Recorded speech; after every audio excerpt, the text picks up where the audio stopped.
My brothers and sisters, many of us exhaust ourselves trying to please everyone around us. We pick up every call, reply to every message instantly, say yes to every request, and we think this makes us kind. But in reality, it often leaves us drained, unappreciated, and sometimes even disrespected. The truth is, when you are too available, people begin to take you for granted. Islam teaches us balance. Kindness does not mean self-destruction. Today, let's understand why protecting your time, your energy, and your heart is not selfish, it is wisdom. When you are always available to everyone, you unknowingly lower the value people place on you. Human nature is such that when something is easily accessible all the time, it starts to feel ordinary, even if it is actually valuable. Think about it. Rare gems are kept safe, guarded carefully, and because they are not in everyone's hands, people honor them. But if that same gem was lying on the street, where anyone could pick it up at any time, would people still see it as priceless? In life, your time, your presence, and your attention are your gems. When you give them away without limits, people start to feel entitled to them. They no longer see your effort or sacrifice. They just expect it as normal. There are moments when your phone rings, and you rush to answer, because you fear disappointing someone. You reply instantly to every message, even when you are busy, tired, or mentally drained. Slowly, without realizing, you teach people that your time belongs to them, not you. And when they get used to this, the day you are unable to respond or fulfill their request, they become upset. It is not because they are necessarily bad people, but because you have conditioned them to believe you are always available. This cycle makes you feel unappreciated, used, and sometimes invisible. You might even start to wonder why people don't value the sacrifices you make. But the reality is, they have stopped seeing your actions as sacrifices. They see them as your duty. Being constantly available also makes people unconsciously lose curiosity and excitement about you. Psychologically, humans are wired to appreciate what is scarce. If someone can access your time, attention, and energy whenever they want, there is no mystery, no pause that makes them think, I hope they are free, or, I should be grateful for this time. Instead, your availability becomes background noise, like a song that plays every day, until no one listens carefully anymore. You may have the purest heart and the best intentions, but overexposure leads to underappreciation. The more you give without boundaries, the less they see the weight of your giving. What is even more dangerous is how this constant availability affects your inner peace. You start to neglect your priorities, your spiritual growth, and even your health, because you are trying to be present for everyone else. You begin to live reactively, always responding to others, rather than proactively living your own life. And in the end, people who truly value you will never ask for your soul in exchange for their comfort. They will respect your boundaries and understand that you are a human being, not a 24/7 service. But those who have become accustomed to your endless availability will continue to take more, because that is the pattern you have set for them. Saying no is an act of self-respect, not arrogance. Many of us struggle with this simple word because we fear disappointing people, losing relationships, or being labeled as selfish. From a young age, we are taught that helping others is a virtue, and it truly is. Islam encourages kindness, generosity, and being there for others. But kindness without wisdom can become self-destruction. When you never say no, you are teaching the world that your time, your energy, and your priorities are less important than everyone else's. Over time, this does not make people respect you more. It often makes them see you as someone they can use without limits. Every time you say yes to something that you truly do not want to do or cannot handle, you are quietly saying no to yourself.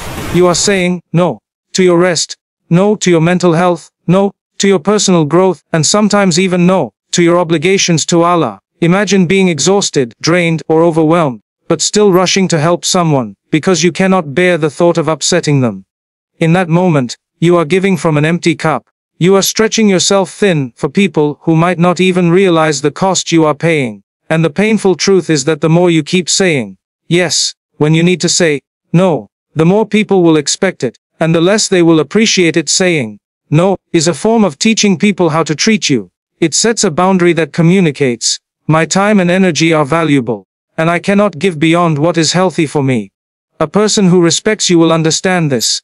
A person who only wants to take from you will be upset, but that reaction reveals the truth about their intentions. Protecting your own well-being is not arrogance, it is a responsibility. Your body, your mind, and your heart are an amana, a trust from Allah.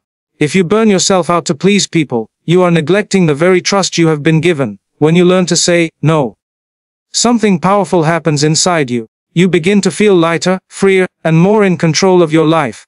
You stop living under the constant pressure of meeting everyone's expectations.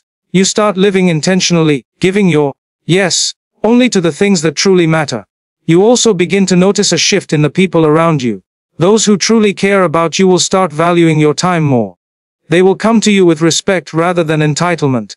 And those who were only there to drain you may distance themselves, which is a blessing in disguise because it leaves space for better connections to enter your life. Saying no is an act of self-respect, not arrogance. Many people struggle with this simple word because deep down they fear rejection, disapproval, or being misunderstood. They think that refusing someone will make them look cold or selfish, but in reality, setting boundaries is an essential part of living a balanced life.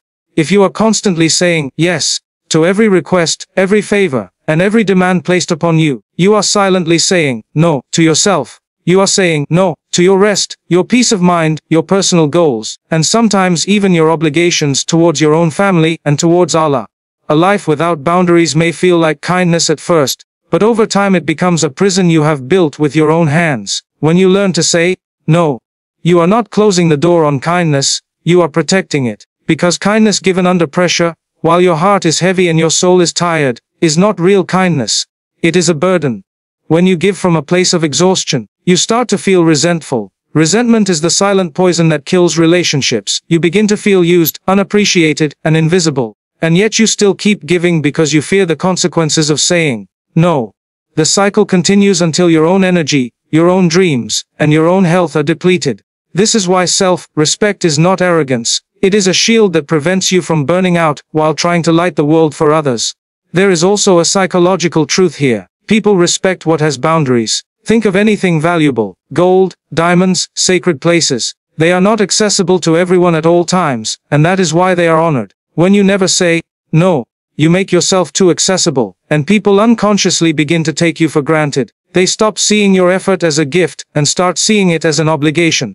But the moment you begin to say no, you retrain people on how to treat you. You teach them that your time and energy have worth, that your life has priorities, and that respect is a two-way street. Learning to say no also opens the door to intentional living. When you say no to what drains you, you create space to say yes to what truly matters. You can focus on your spiritual growth, your family, your health, and your personal development without the constant pressure of pleasing everyone. It is a shift that requires courage because some people will not like it. They may accuse you of changing, becoming distant, or acting superior. But in reality, you are simply protecting the life and energy that Allah entrusted to you. Saying no when you need to is not a rejection of others. It is an acceptance of your own value, and a reminder that your kindness should come from strength, not exhaustion. Overgiving often leads to silent resentment. At first, it may seem like giving endlessly makes you a better friend, sibling, spouse, or colleague. You convince yourself that the more you sacrifice, the more people will love and appreciate you. You take on their burdens, solve their problems, and show up even when you are exhausted. But deep down, a quiet storm begins to form. Each time your effort goes unnoticed, each time your sacrifice is taken as normal rather than special, a seed of resentment is planted in your heart. This resentment is rarely expressed out loud. Instead, it quietly eats away at your joy, leaving you drained and questioning why no one seems to care as much as you do. Silent resentment is dangerous because it builds up in the shadows of your generosity. You continue to say yes, even when you are tired because you fear that saying no will disappoint people or make you seem unkind. Yet, with every forced yes, your heart whispers, "What about me?" You start to notice the imbalance in your relationships. The favors are not returned, the efforts are not acknowledged, and the people you bend over backward for may even begin to expect your sacrifice as a given. Human nature works this way. The more something is freely given without boundaries, the less people value it. They begin to see your extra effort as your duty, rather than a gift. This cycle of overgiving and unspoken resentment can also impact your spiritual and emotional well-being. When you are constantly running to serve others, you often neglect your own needs, dreams, and even your connection with Allah. You tell yourself that helping people is noble, and it is, but doing it to the point of self-destruction is not what Islam teaches. A believer is encouraged to help others, but also to guard their heart from bitterness and to maintain justice in all things, including self-care. When you ignore your limits for too long, your heart starts to feel heavy. You may smile on the outside, but inside you feel unappreciated, overlooked, and sometimes even used. That is the silent pain of overgiving eventually. This unspoken resentment can spill over into your interactions. You may find yourself snapping at small things, avoiding calls or messages, or feeling secretly annoyed when someone needs your help. It is not because you are a bad person, but because your heart is crying out for balance. Resentment is your inner alarm telling you that your boundaries have been crossed too many times, often by your own choice to keep giving without pause. Breaking this cycle requires awareness and courage. It means recognizing that true generosity comes from a full heart, not an exhausted one. It means understanding that your value is not measured by how much you tolerate, or how much of yourself you give away for free. Your energy and time are trusts from Allah. Use them wisely. Every breath you take, every hour you live, and every ounce of energy you carry is not truly yours. It is an amana, a trust from the one who created you. Yet, many people treat their time as if it is unlimited and their energy as if it can never run out. Of their warmth should be. They give themselves away to everyone and everything without considering that they will be held accountable for how they spent the blessings of life. When you allow everyone to access your time without boundaries, you are neglecting the trust that Allah has placed upon you. Your life is like a precious lantern, and every moment you give away carelessly is like pouring out its oil without thought. In our daily lives, it is easy to forget that our energy has limits. You wake up with a certain amount of mental, emotional, and physical strength. Throughout the day, every conversation, every task, and every favor you give takes a portion of that energy. When you constantly say, "Yes," to every request, answer every call, and run to fix everyone else's problems, you are depleting the trust Allah gave you. And when that energy is gone, you are left empty, unable to fulfill the responsibilities that truly matter. Your prayers, your family, your work, and your own personal growth. On a day spent in constant distraction is a day you can never get back. And the reality is that those who constantly drain your energy will not be there to refill it. Using your time and energy wisely does not mean you become cold or distant. It means you become intentional. It means you begin to ask yourself, is this how Allah wants me to spend my life right now? Sometimes, the most valuable use of your energy is in silence, in reflection, in ibadah, in building yourself so that you can serve others from a place of strength. But when your time is scattered everywhere, you are too weak to focus on what truly matters. You might fulfill every favor for people, but neglect the rights of your own soul, which longs for peace, for rest, and for connection with its creator. There is also a deep sense of dignity that comes when you start protecting the trust of your energy and time. People begin to notice that you are not always available for every trivial matter, and this naturally invites respect. They approach you with more thought, more care, and more appreciation. Even your acts of kindness begin to carry more weight, because they are given with intention, not out of pressure or habit. When you value the trust Allah has placed upon you, you learn that your time is life itself, and your energy is the light by which you live. That life distance creates appreciation, space invites respect. Human nature is wired to value what is not constantly in reach. When something is always present, always available, always ready at the first call, it begins to feel ordinary, even if it is extraordinary. Relationships are no different. When you are constantly around, answering every message immediately, showing up for every request without pause, people unconsciously stop appreciating your presence. They begin to assume that your availability is endless, and entitlement slowly replaces gratitude. This is why creating a little distance is not an act of cruelty. It is a way to restore balance, and allow others to recognize your worth. Think about how the heart works with longing. The things we miss are the things we cherish most. A simple absence can make a person realize the value of someone they had taken for granted. If you are always right there, no one has the chance to miss you. And when no one misses you, your efforts often go unnoticed. A small pause, a little space, can transform the way people see you. They begin to notice the gap when you are not around. They start to understand the weight of your presence, the comfort of your support, and the effort behind your giving. That space invites reflection, and reflection invites respect. Distance is also essential for self-respect. When you create space, you give yourself the opportunity to recharge, to reconnect with your own priorities, and to protect your inner peace. It allows you to step back and evaluate which relationships are built on genuine care and which are built on convenience. The ones who truly value you will remain, even if you are not always immediately accessible.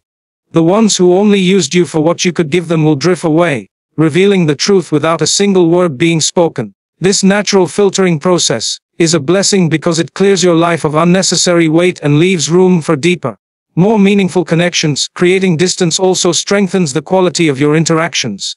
When you are not constantly present, your presence feels more special. People begin to appreciate the time you give them, because it is not automatic or taken for granted. Even your words carry more impact because they are heard with attention rather than drowned in constant noise. Respect grows in the space between interactions, in the silence that makes the heart realize, this person is not always here for me, and I should value them when they are. Distance, when done with wisdom and not with bitterness, becomes a tool that protects your dignity, renews your energy, and silently teaches others that your presence is a privilege, not a guarantee. Protecting your peace allows you to serve others better. Many people think that constantly being available for everyone is a sign of kindness and selflessness, but in reality, it often leads to burnout, frustration, and emotional exhaustion. When your mind is overwhelmed, your heart is heavy, and your body is drained, you cannot truly give anyone your best. You might still show up physically, but your presence is empty because your peace has been sacrificed. Protecting your peace is not about being selfish or avoiding responsibility. It is about maintaining the emotional, mental, and spiritual strength that allows you to be genuinely present when it truly matters. When you guard your peace, you create a healthy balance between giving to others and taking care of yourself. This balance ensures that the help you provide is filled with sincerity rather than silent resentment. A peaceful heart has the capacity to listen deeply, to offer comfort with warmth, and to serve with genuine compassion. On the other hand, a restless heart that is constantly pulled in every direction begins to give out of obligation rather than love. People can sense the difference between someone who helps from fullness and someone who helps from exhaustion. By protecting your inner calm, you ensure that the energy you offer to others is meaningful and effective rather than forced and drained. Protecting your peace also means setting boundaries that prevent unnecessary stress from entering your life. It requires you to step back from drama, negativity, and the constant noise of other people's demands. This does not mean you isolate yourself completely or stop helping those in need. But it does mean that you choose your interactions wisely. You learn to say no to situations that deplete your energy without purpose, and yes to the moments that truly align with your values and responsibilities. This selective engagement preserves your emotional health and allows you to face challenges with clarity and patience. A peaceful person naturally becomes a source of comfort and stability for others. When your heart is calm and your mind is clear, your presence itself becomes healing. People feel safe around someone who is not constantly stressed, reactive, or drained. Your words carry more weight, your advice becomes more thoughtful, and your actions reflect wisdom, rather than impulsive reactions. Protecting your peace is therefore not just a favor to yourself, it is a gift to everyone around you. By taking care of your emotional and spiritual well-being, you allow yourself to give from a place of strength instead of survival, and that difference transforms the quality of every relationship you have.